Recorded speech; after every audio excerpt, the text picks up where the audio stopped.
update. I'm going to be taking you guys through the three main models: GFS European, European AI, I'm not using the Canadian, and then the three ensembles: GFS European, and then sadly the CMC. Um, and then all the latest and greatest Climate Prediction Center updates. If you're watching this when Zero Z comes out, um, there's some fantasy runs, but the pattern probably hasn't changed too much. So yeah. Anyway, we have the GFS model, 500 millibar heights. This is pressure, atmospheric pressure, and you can see here the red, especially near Greenland, indicating higher than normal heights. This is warmer weather, usually drier weather, not always. It's an average. It usually means drier weather. Usually means cooler weather, but not always. In this case, it does. Um, and these blues usually mean cooler than normal weather. That is not the case this time. It's much warmer across the east. If I go to the temperature anomalies, you can see it's warm across the east. It's also warm across Greenland. But yeah, so the heights do not always mean um, they don't always indicate temperatures, but they're a good indication of temperatures. And if we take a look here, you can see we start to get a ridge to build near Alaska. That is a horrible drawing, but we get a ridge to build near Alaska. And as that builds, especially into the Arctic, I mean, you're spiking this thing all the way to the North Pole. The 540 line is not to the North Pole. That's it's not glitch on the model, but you know, it's insane. And then also you have this block near Greenland, so you have blocking high near Greenland too. Negative NAO, negative EPO, WPO, AO, all this combination stuff, and that double block is gonna send this Arctic air southward. Um, you know, it's just gonna be reloading Arctic air, and to be honest with you, if you're in the west, it's gonna be warm and dry. This is atmospheric river moving onshore here, but it's gonna be warm. It's gonna be dry if you're out west. But if you're out east, I mean, this is cool down number one. It's really not that significant. We got a very brief warm up potentially. I don't even know if I would call it a warm up. We're just gonna be back to average before just Arctic blast after Arctic blast after Arctic blast, and then that looks like a system to me. I'll see on the precip type, but yeah, just so much cold air, and then when we end off, this is more cold air. I mean, this is a recipe for more cold air. This east-based negative NAO isn't good for snow if you're south of here, I would say, but I mean that's very far out. But this positive PNA persistent, across Alaska and Western Canada, and that's gonna continue to force Arctic air southward as long as you have a negative AO and such NAO too, you're just gonna keep getting these Arctic blasts. So that's what happens. I know I said the height maps don't always indicate cold, but in this case they absolutely do. So yeah, GFS model all in on the cold. Now let's take a look at the temperature anomalies. I'm just gonna zoom into the United States because honestly we don't need to see North America. Well, it's just better to focus on the United States. And for a brief period of time, the West Coast actually does become slightly colder than normal. I mean, the Pacific Northwest temperatures potentially running 10 as much as 10 to 15 degrees below normal. Um, very brief though. This quickly warms up. Um, if you're in the Northwest, maybe not as much, but I don't know. It's quite transient, and honestly, the warmth is going to be back um, in no time for you guys. So yeah, you can already see the warmth is building. But you see this like gradient right here, like warmth and cold. The cold is kind of riding along that, and it's just delivering Arctic blast to Arctic blast um, to the east. It just never lets up, and like it looks like it's gonna become warm. It looks like you see here all the warmth is coming. Oh, cold is coming. Warmth is coming, right? Yeah, no, cold is coming. So there's so much cold, and honestly, this might look like warmth is trying to push eastward. Let me tell you, it's almost certainly not. If this went out 500 hours and showed another Arctic blast, so relentless cold, but it's not as extreme as other models have been showing. there's been runs, and obviously these are posted to social media and all this BS, but there's been runs showing temperatures, widespread temperatures, uh, 30, 40 degrees below normal, historic wind chills, whatever.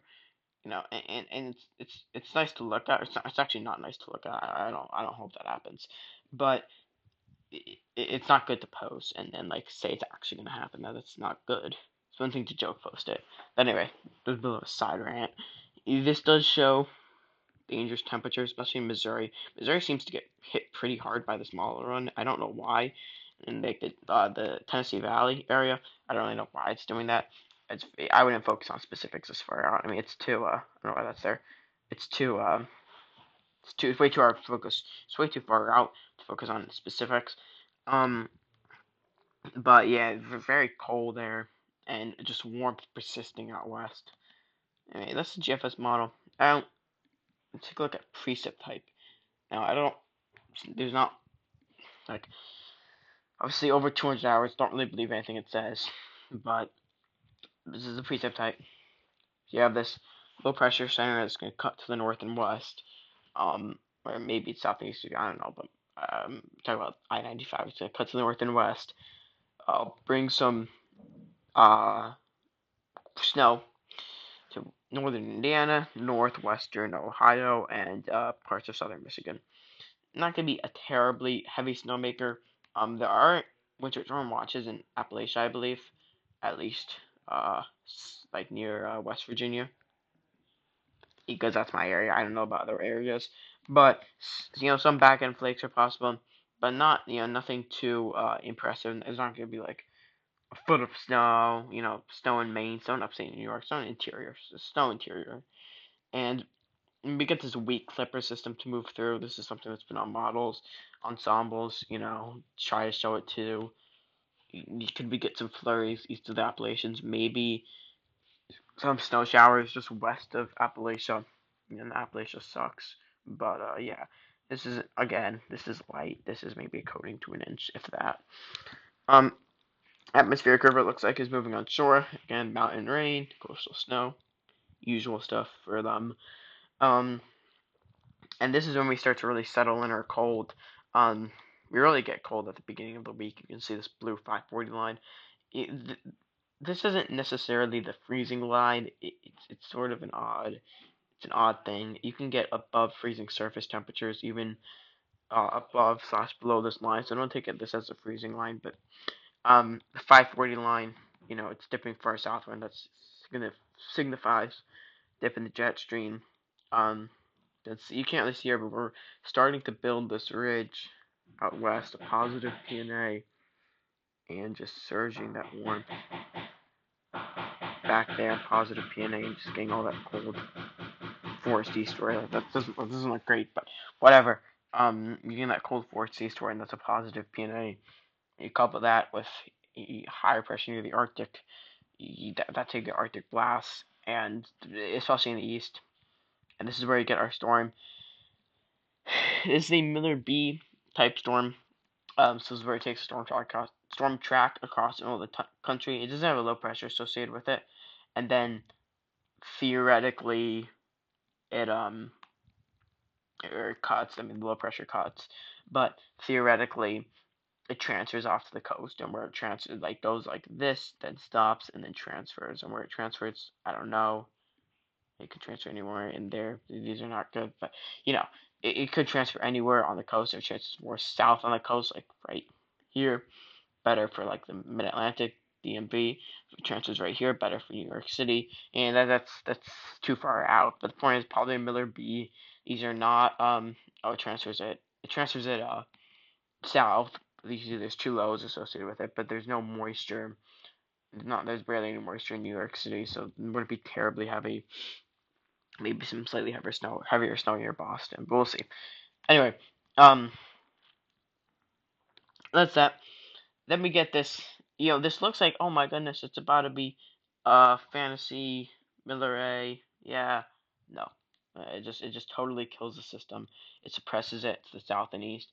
Like, this is not terrible. I mean, you'd rather it be showing this than a cutter at this point. A cutter is really not a risk. The storm is not going to cut. I don't really see it. In fact, it's just snow in northern Florida, but like not 95 is kind of sad. But it's just how things are sometimes. And if the cold really does dig this far south, it's going to be more likely to snow in a place like Atlanta than New York City, and this is the reality. So yeah, I mean it's not surprising that it's doing this given how far it's digging the cold air south, but the energy is certainly there. That's absolutely the case. So the energy is there, and it's not a big deal that's not showing this, and it does bring some snow showers to the Northeast and possibly the coastal Mid Atlantic. Um, Essentially a weak clipper move through, but again, then again, this is like 3 inch yards. So it's not now this is GFS. And this isn't crazy talk, but this is GFS. Whatever. But we still have this pumping ridge out west, positive PNA. I don't know why I can't draw a plus sign, but positive PNA pumping out west. Still cold out east. It's cold air, cold. So we got cold air going east. And that's the precept type. No fantasy, no BS. On the GFS. So this wouldn't be a great look if this were to happen. Um, I won't lie to you, but we'll have to see. Again, it's operational model. So at this point, if you talk about the pattern for coldness, no ensembles are better. Alright, so this is the European model. Um, Now for the European model, it's very similar to start. For the GFS, I mean, it's not going to be different. It's literally the same amount of hours.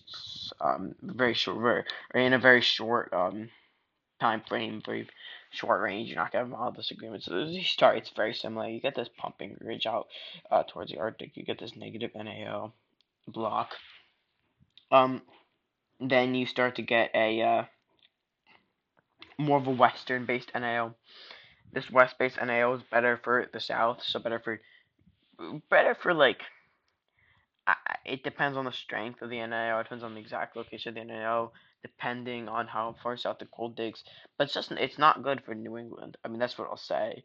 It's not good for anywhere north of here. I would say it's good for places south of this, and probably places north of this if we're being realistic.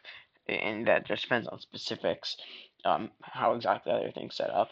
But again, the story moves on towards the Pacific Northwest, but and you get a bit of a cool down too. Like I'm not gonna say there's not gonna be cool down here. There's gonna be somewhat of a cool down, but oh shit, this is 18Z. My fault. My fault. So it's not gonna be different than 12Z. I can guarantee that. Yeah, it's not different. You get this cooldown, and to be honest with you, it's basically the same as the GFS. I don't notice major differences. You have this positive PNA pumping, negative EPO, positive PNA. This North Pacific trough, the solution trough, I would say, is a positive PNA. It's not positive EPO. A positive EPO. This gets confusing. This was confusing for me, which is why I'm explaining it. Positive EPO would look something like a trough here, and then you get a ridging across the conus. That's what a positive EPO would look like. This is actually a negative EPO plus PNA look. Again, Arctic Blast, Arctic Blast, Arctic Blast, and Arctic Blast. It's really similar to the GFS. The NAO, you start to lose it, which could be a concern. There's not really much of an NAO here. We have our PNA forcing everything, you know, eastward, or south and eastward, forcing all the Arctic air south and eastward. And so that keeps it cold, but this could be a cold and dry pattern, and then you start to get more of an east-based NAO back towards the end of the mall run. Again, this is very far out. This would favor, if we were talking about snow, northern, like north, in favor north of this, I would say.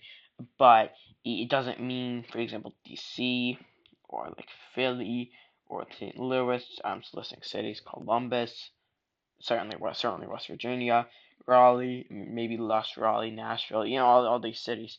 It doesn't mean they can't get snow. But if it's East Base and AL, it's not because of West Base and AL. That's the pattern. Yeah, this just looks like more Arctic air. This is what it looks like. So it's very similar to the GFS. There's universal model agreement on cold. I literally cannot find any models or even any ensemble members. I don't think we get cold really to mid-January. That is universal, and it's not being can kicked either. The cold certainly isn't being can kicked. No, neither is the snow. So that's good. Now, if you take a look here at our temperature anomalies. Um, yeah, I'll go to the continental U.S. It's very warm. This is a max of 41, so somewhere in here it's 41 degrees above normal. In eastern Canada, what does that mean? That means lows don't get below freezing, and that's super rare for this time. We were talking about January, or like very late December, basically January, in southeastern Canada. That is wild. But that's gonna let up. And again, we get our warm up, but look, we have Arctic air on its way already. Um, for the new year, we're starting to get that Polar Express coming out. A bit of a cool down. It won't be too bad this first push. I mean, it's not gonna be something that's like terrible. It'll be sub freezing in many places, but that's normal. I know for DC right now where I'm at, the average low is like 31. I mean, this is not normal. The highs are not going to be below freezing. The lows are not going to get into like the teens. It's not a dangerous Arctic blast. It's a cold snap that doesn't last too many days. Now, this one's more significant. You can see, much like the GFS, wave after wave after wave of Arctic blast. I can guarantee you there is more on the way. You can see it here. This is not warmth trying to move eastward. You know, it's just Arctic blast after Arctic blast after Arctic blast for the east, and that's going to continue as long as you have that positive PNA in effect really, and not just a positive PNA. As long as you have negative EPO, negative AO, negative NAO, all that good stuff, you're gonna keep getting Arctic blast after Arctic blast. And again, it's not as widespread cold as it was showing before, like the 30 to 40 degree normal. The models have kind of backed off that, and I'm not surprised. You see a bit of a gradient of 30 to 40 degree normal temperatures below normal, 30 to 40 degrees below normal. No point talking specifics about that this far out. But yeah, the models have backed off that. I'm really not surprised they have, because that was always probably BS. And honestly, I didn't want that to happen. So I'm not saying that because I'm salty that they're backing off that. I don't even want it to happen, to be honest. But anyway, very similar look to the GFS. Obviously, specifics are different, but we get many Arctic blasts, and it really starts to get serious around the 8th, and then just wave after wave. What's interesting, one thing to note, I think, about the small run is sure to have this. Well, negative PNA look. There's not really negative PNA. We can go back to the heights. You can see. Hold on, that there isn't really a negative PNA in place, but that cold is typical of negative PNA. Will that force, you know, that warm? Will this warmth that looks like it's trying to push eastward finally, be able to make it and actually deliver warm up for the east? I don't know. That's the only thing that I can think of that would make it. But yeah, honestly, I don't know. And also the heights look plus PNA ish, so we'll see. But oh yeah, it certainly looks like more cold on the way. Let's take a look at the preset map. Again, very similar. The storm cuts, it's a cutter, back in flakes possible, interior northeast. Not terribly heavy. Then we get this weak clipper to move through. Let's see what happens with that. More of an Arctic boundary. I don't know if it's a clipper. Yeah, I wouldn't call that a clipper. And then this is our big one, or not big one. This is our Miller B. This is basically the sort of southern solution transfer of low off of the Delmarva. Right here, you can get the low pressure right there. And again, like I said, this favors snow for anyone north of like here. So you get DC, Philly, New York City. 95, pretty significant 95 snowstorm. The low cuts. It cuts to the west. It's not another cutter. this is I can guarantee this is not rain in West Virginia. I don't know why it's showing that, but yeah, the low cuts and they not really, but there's a lot of cold air in place. A lot of this would be inclined to stick. The problem with this for people who are often on the rain snow line or the rain side of things is not temperatures. The problem is temperatures, but the problem is not surface temperatures, it's upper air temperatures. And so anything that falls would be inclined to stick in most places. In most places, not in all places, in most places. But yeah, pretty significant storm. You get that transfer of low of Delmarva, and that brings snow to many places. That's our first system. Again, and then again, it looks like, oh, this is going to be a major system. You know, it's showing snow. This isn't in. I don't believe this is far south as Houston. I don't know where Houston is, but I don't believe it is. But I know there's Dallas somewhere in here. There's probably Austin. Oh my goodness. Nor'easter, snowing snow in northern Louisiana. Oh my goodness, guys. Nor'easter. No. So models are gonna be all over the place. There really isn't any point in trying to not cherry pick, but like don't lose brain cells, or not lose brain cells. I don't know, like don't live model to model. Don't live model to model. It's not a good idea. But yeah, that suppresses it out to sea, and that's certainly a possibility, especially if this cold is too far south. If the cold is too far south, you suppress the storm activity, suppress the moisture coming from the Gulf, and that would mean cold and dry pattern. And then the profile pick people are right, and we literally cannot have that happen. We cannot have them win. And again, as long as we get this, we can claim this, so it's okay. But in terms of the other one, it looks a lot like the GFS in a sense that it looks like it's about to show something, but it doesn't. We'll have to see. Maybe it does, maybe it doesn't, but there's certainly a possibility there. Alright, now here we have the European AI model. I'm just going to go through the heights and temperature anomaly because I don't feel like explaining what's snow, what's rain, because I don't have a precip type map. Also, this video would be long as shit if I did that too, so whatever. Anyway, look at the European AI model. Sorry, spoiled the ending, but it's okay. The European AI model gets this negative NAO. Again, it's very similar. There's not much differences. I say one to note is that you don't have as much of I don't know. This negative EPO isn't as pronounced. I feel like, but that might just be me. You basically get a ridge all the way up into the pole. In fact, I'm like, oh, you can see this is the North Pole. You get this ridge all the way up into the North Pole.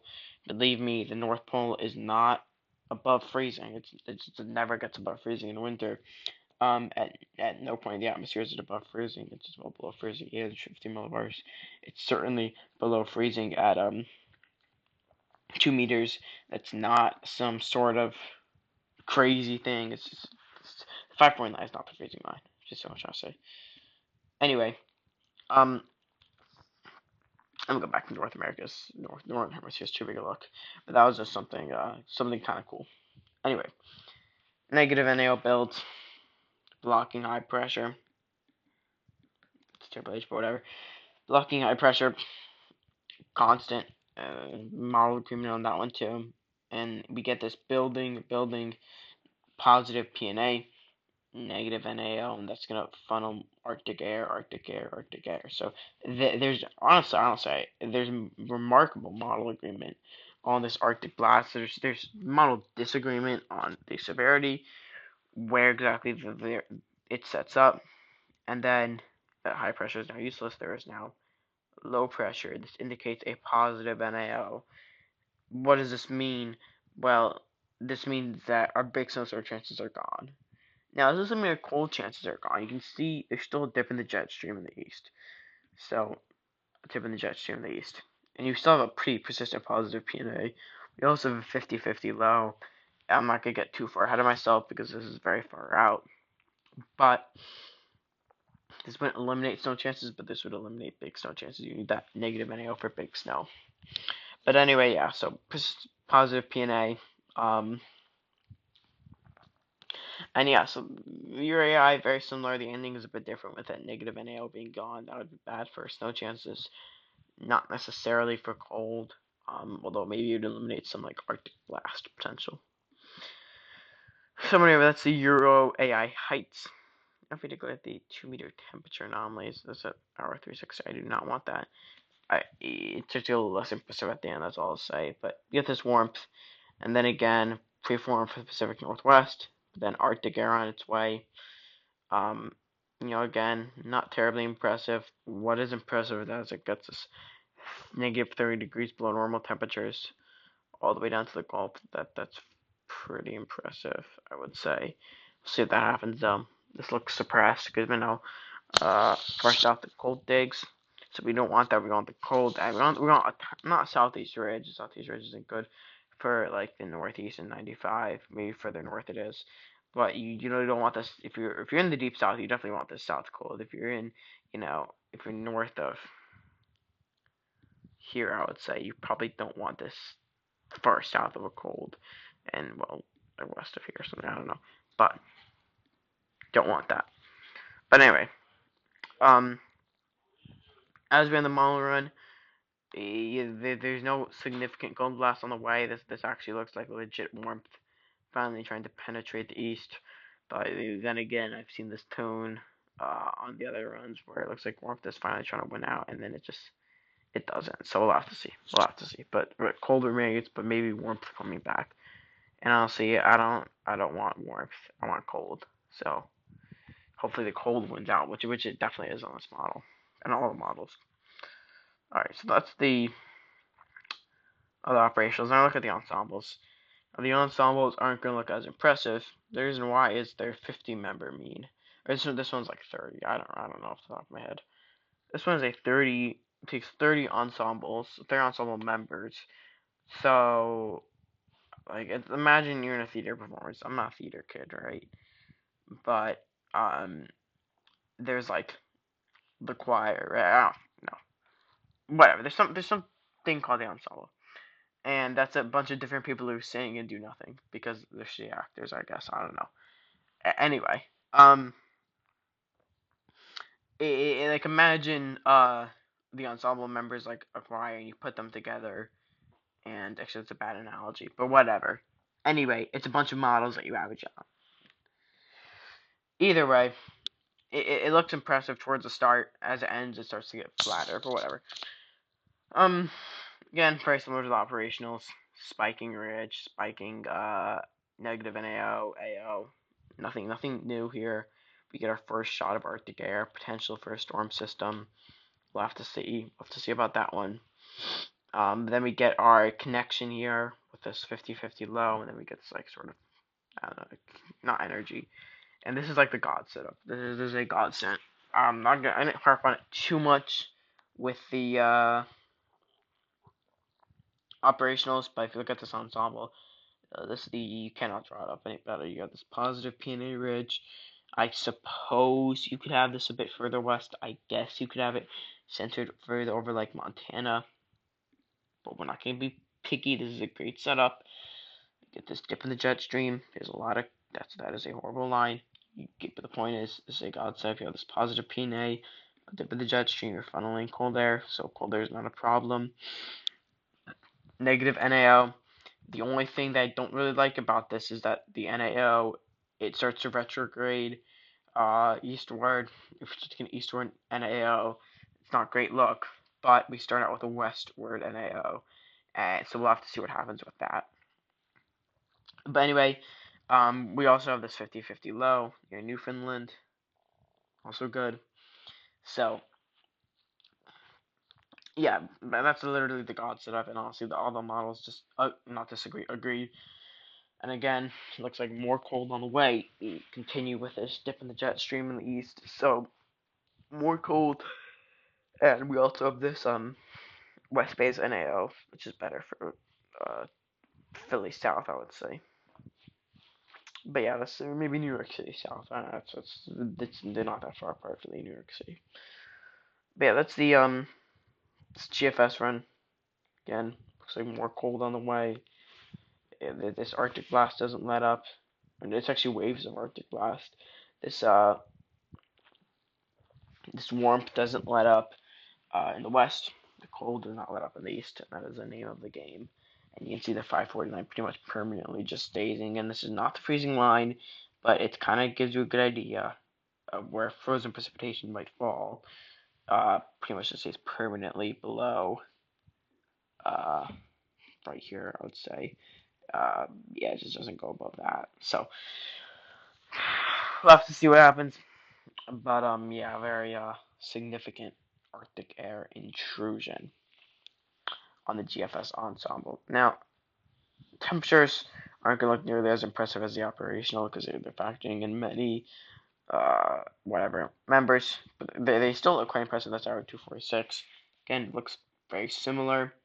We form up in the Pacific Northwest, and we get our Arctic blast after Arctic blast after Arctic blast, and maybe there's some warmth coming, perhaps, but honestly, I wouldn't buy it. I wouldn't buy any warmth coming, given this setup. This is not scream warmth incoming. We'll have to see though.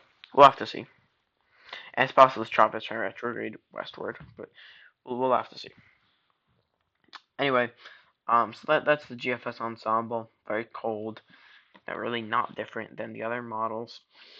And again, it's not gonna be as impressive, but you also have trying to center it, and this is something I've seen on the models. Trying to center the coldest air right here. Again, I won't get specific, but if we talk about where the models are showing it now, that's where it is. Again, very negative AO, negative NAO driven. You also have a favorable MJO phase. This is something I haven't talked about.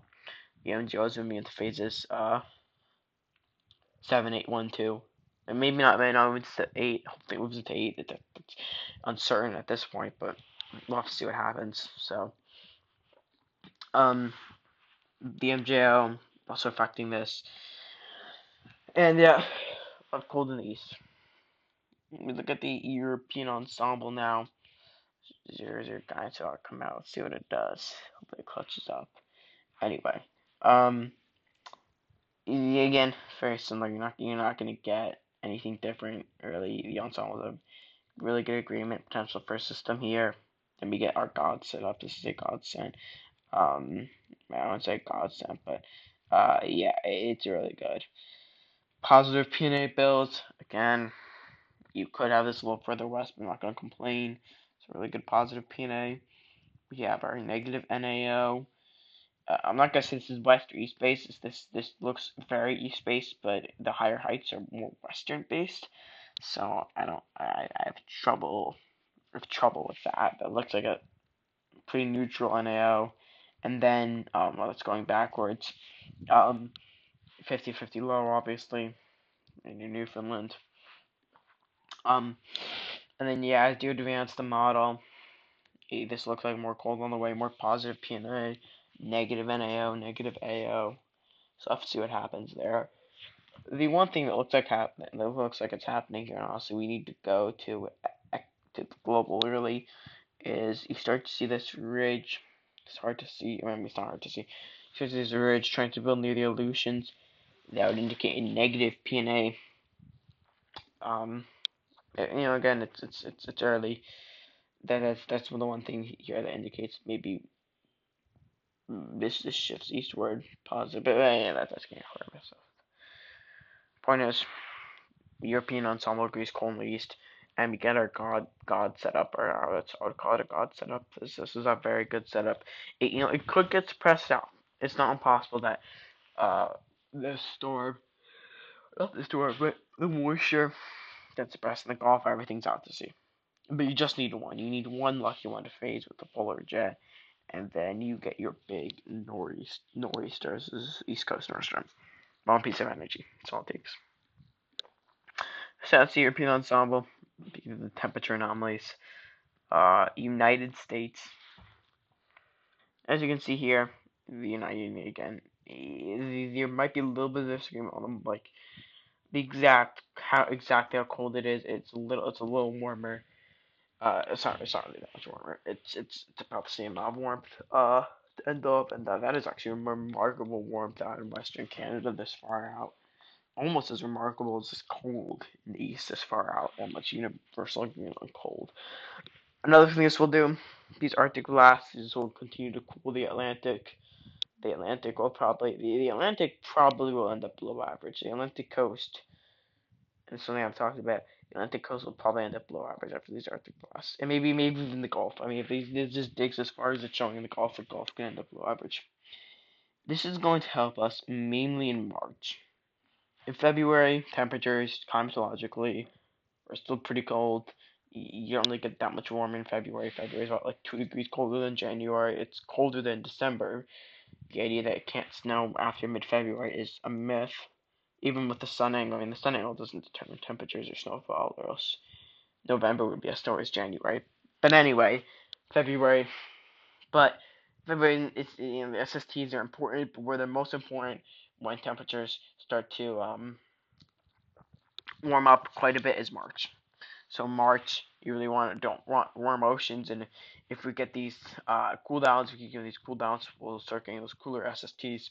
Whereas in February, probably warmer, but we can build that cold pool in the Atlantic, and that's good for March, in my opinion. It's also important for February, but when climatologically the temperatures are warmer, it's good for March. But that's the European ensemble. And it's like the best model to use for far out. It's a European model, which is generally considered the best model. And it's also the ensemble, so it's taking into account many members. You're not gonna get BS. I mean, if you saw this on our operational, you'd think this BS, but this is not. This is legit. It might actually get that cold. And yeah, so this is one of the best models you can use. Now, the CMC ensemble. I don't know what this is supposed to be. It's not really a good model in my opinion. I don't really like using it. And it's not. It doesn't disagree with the GFS and the European. Um, but it's more of a Western based NAO, which is actually good. That's good. That's good. I don't believe it, but it's good. For us. 50-50 low. This is a god setup. I mean, you can't draw it up any better. In terms of what happens at the end of the model run, it looks like more cold in the east. Again, it looks like negative EPO. We just talked about the North Pacific. This is a negative EPO, slightly negative PNA signature. But again, when I say the PNA is going negative, that doesn't mean we can't get cold in the east. And you can't have CONUS-wide cold, especially if you have negative AO, negative NAO, and negative EPO. But honestly, there's more of a stronger negative EPO signal here, so I won't be that concerned. There's also a decent negative PNA signal, so I don't know what it's doing. Either way, cold east, continued cold east, maybe potential let up towards the end of the model on CMC. We'll have to see. The odds of some major mid-month warm-up seem low to me, but the odds of some late-month moderation aren't that low to me. Or excuse me, it's just a CONUS-wide Arctic blast, or not Arctic blast, like cold across the entire continental U.S. Yeah, I don't believe that. Anyway, that's just shows how bad the CMC ensemble is. So the CMC ensemble somehow keeps the cold in the west and the cold in the southwest. This is not happening. It's just I don't trust it. By the way, it also only has 10 members, so this pink that you're seeing is not nearly as impressive as the GFS for the Euro. It has 10 members. There's not going to be this cold out west. I don't know why it's showing random pockets of 15 degrees below average. I don't know. I'm sure why I'm using this model. I'm just fully crashing out on it. I don't know why. But anyway, yeah, it gets the idea right of cold out east. This is not nearly warm enough out west for how it should be. It's going to be much warmer out west than this. Yeah, it's a Canadian ensemble, so I have low expectations for it. Anyway, let's take a look at the CPC outlooks. The latest and greatest ones. Not all of them are great, but whatever. The 6 to 10 days says January 5th through 9th, and this encompasses our first storm threat, so January 5th and 6th. And maybe our second one looks like January 10th through 11th, but then some models, the fantasy runs anyway. Some put out the 8th, about the 9th, maybe. For sure, the first one, and highlighting there's below normal for Missouri, western Illinois, most of Iowa, eastern Nebraska, eastern Kansas. But really, this is a cold out east. Cold east of the Rockies look. This is a cold east of the Rockies look. Oh, up above normal, especially for the West Coast. And Um, you know, it's nothing different than the models. I mean, this is what the models are showing. Again, they're trying to highlight this area for below normal, but this is not mean this is the confidence is higher. But yeah, don't get it twisted. The confidence is pretty high for these temperatures are going to be below normal for this time frame. Um, 70 to 80% below normal. I would bet my house at this area is below that the area, and 70 80% is below normal. Whatever. Anyway, so this confidence is not necessarily how far below normal you will be, because that's too hard to predict. But in my opinion, there's pretty high confidence, and this might even be underdone. This might be underdone. This is my thought. That's my thoughts. Food for thought. Anyway, 6-day precipitation outlook. I don't really know what to think of this. Above normal across most of the east, but this is probably because of our precipitation that moves through. And then, does this include another nor'easter? I don't know. It could. It's hard to tell. You have increased precipitation, at least in terms of the outlook in the Gulf. Could indicate some more nor'easter, moisture Gulf activity. I don't know.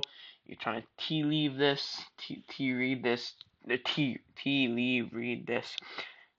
It's a little too hard in my opinion, and unless you're showing above average precipitation for like this area. I mean, unless you're showing that. Anyway, I'm not gonna show you their discussion because that would take too long. But their discussion was pretty adamant on cold and snow chances and Arctic blasts and like serious conditions. So they're definitely watching this. We'll see though. Anyway, 8 to 14 day. That's precipitation. I don't have the. Alright, this is the 8 to 14 day temperature outlook. It's week 3 to 4 temperature. 8 to 14 day temperature. 100% chance of below normal temperatures in the southeast. I think honestly this area could be expanded for like this 90%, to be honest with you, but they're not going to do that. But yeah, very high confidence, and very high confidence the east again. Cold east of the Rockies look, but that is just so much cold air in place. Um, Valid January 7th through January 13th, and this could be frigid air too. Cold getting as far as Central Florida to Miami. So yeah, 8 to 14 day temperature outlook. Not different than the models, not surprisingly. And precipitation, um, below average. So this freaked everyone out. We'll see what happens. It's not great look. This looks like a northwest flow, dry northwest flow. We'll have to see. I don't really buy. I'm not saying I would buy below average everywhere except maybe for here, because if the storm track is suppressed, they could still get snow. South of here could still get snow. Maybe more like south of here if storm track is suppressed. You'll have to see though. That's quite a ways away. Quite a ways away. And doesn't mean no nor'easters is low confidence. This is leaning below. So I don't want to like sound like doom and gloom. Oh my goodness, we're not gonna get a snowstorm. No, that's not. This is not what this means. Week 3 to 4. Temperature outlook. Yeah, January 11th through January 24th. Again, no southeast ridge whatsoever. Below normal in the southeast. Positive PNA. The equal chances are start to expand a bit eastward. I care about geography. But yeah, a bit eastward. And again, a long range. But honestly, I would have to agree with this. Probably gonna be the case where exactly the most below normal temperature set up in the east remains to be determined. But it's certainly the case that it's probably gonna be colder out east. Even the third week of the month. The fourth week is a bit more uncertain. Precipitation also above normal. Does this mean we could get nor'easters? Yes. Does this mean one's guaranteed? No. But this means that there's increased chances of one for certain when you have above normal precipitation at below normal temperatures. Alright, now the risk of hazardous temperatures. Risk of hazardous temperatures. This is compared to normal. So this is not, like, you see the slight risk up in Montana. You're not going to have and this high risk down in northern central Florida. It's not going to be colder here than it is here. But relative to average, It's more likely to be much colder here than here, relative to average. So we have a moderate risk of hazardous temperatures pretty much for the entire eastern U.S. I mean, there's really nowhere besides the interior Northeast, or mainly the Northeast, I would say, that doesn't get that hazardous look. They only get the slight risk, and there are areas like Montana, Nebraska, Kansas, this area right here, western Texas too, but everywhere else moderate risk besides far south Florida, where they're in a slight risk, and then you have the high risk in the southeast. Hazardous temperatures, not hazardous, no, heavy snow. We have a slight risk. We have a moderate risk for lake effect and some potential, I don't know, like snowstorm activity. But this looks like mostly lake effect. And also interior, the storms are not going to cut, so this pattern does not necessarily favor interior. But slight risk extending all the way from Dallas through Atlanta, through Raleigh, Durham, through DC, through Philly, through NYC, through Boston, everywhere, every major city pretty much on the East Coast under a slight risk, and then obviously moderate risk around the Great Lakes for lake effect snow. So that's it for today. Hope you enjoyed it.